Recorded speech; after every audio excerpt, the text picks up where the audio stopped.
தற்போது கிடைத்த அண்மை செய்தி. செந்தில் பாலாஜி வழக்கில் இடிக்கு கேள்வி எழுப்பப்பட்டுள்ளது.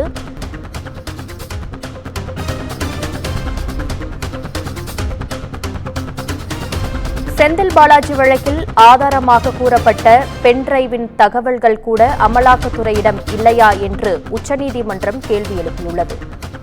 எங்கிருந்து ஆதாரம் கைப்பற்றப்பட்டது என்ற சாதாரண கேள்விக்கு கூட அமலாக்கத்துறை பதிலளிக்கவில்லை என்றும் உச்சநீதிமன்றம் கூறியுள்ளது.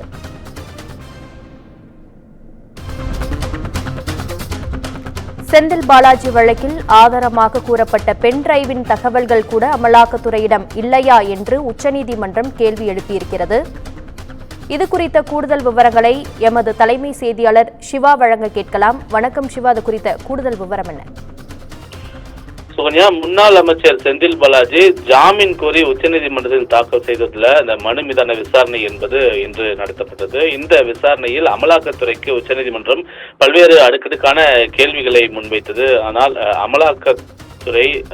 அமலாக்கத்துறை சார்பாக ஆஜரான வழக்கறிஞர் உச்சநீதிமன்ற நீதிபதிகள் கேட்ட கேள்விக்கு பதிலளிக்க முடியாமல் திணறி வருவதாக தற்போதைய தகவல் என்பது வெளியாகி இருக்கிறது. குறிப்பாக செந்தில் பாலாஜிக்கு ஜாமீன் கோரிய வழக்கின் மீதான இந்த விசாரணையில் அமலாக்கத்துறைக்கு நீதிபதிகள் அவரிடம் ஆதாரமாக நீங்கள் எடுத்ததாக சொல்லக்கூடிய பென்டிரைவனுடைய நிலை குறித்து அவர் கேட்டிருந்தார். குறிப்பாக கைப்பற்றப்பட்ட இந்த டிஜிட்டல் ஆவணங்களில் செந்தில் பாலாஜி தொடர்புடைய விவரங்கள் எதில் இருக்கிறது என்ற ஒரு கேள்வியையும், இதில் அவர் சம்பந்தப்பட்டிருக்கிறார் என்று கூறுவதற்கான காரணம் என்ன என்பன போன்ற கேள்வியையும் உச்சநீதிமன்ற நீதிபதிகள் முன்வைத்திருக்கிறார்கள். குறிப்பாக 67 கோடி ரூபாய் பண பரிமாற்றம் நடந்ததற்கான ஆதாரம் எந்த கருவியில் இருக்கிறது, எந்த பென்டிரைவில் இருக்கிறது என்பதை சொல்ல முடியுமா என்பன போன்ற பல்வேறு அடுக்கடுக்கான கேள்விகளை உச்சநீதிமன்ற நீதிபதி முன்வைக்கும் போது அதற்கு இடி தரப்பில், அதாவது அமலாக்கத்துறை தரப்பில் ஆஜராக இருக்கக்கூடிய வழக்கறிஞர் பதிலளிக்க முடியாமல் இது தொடர்பாக நாங்கள் நாளை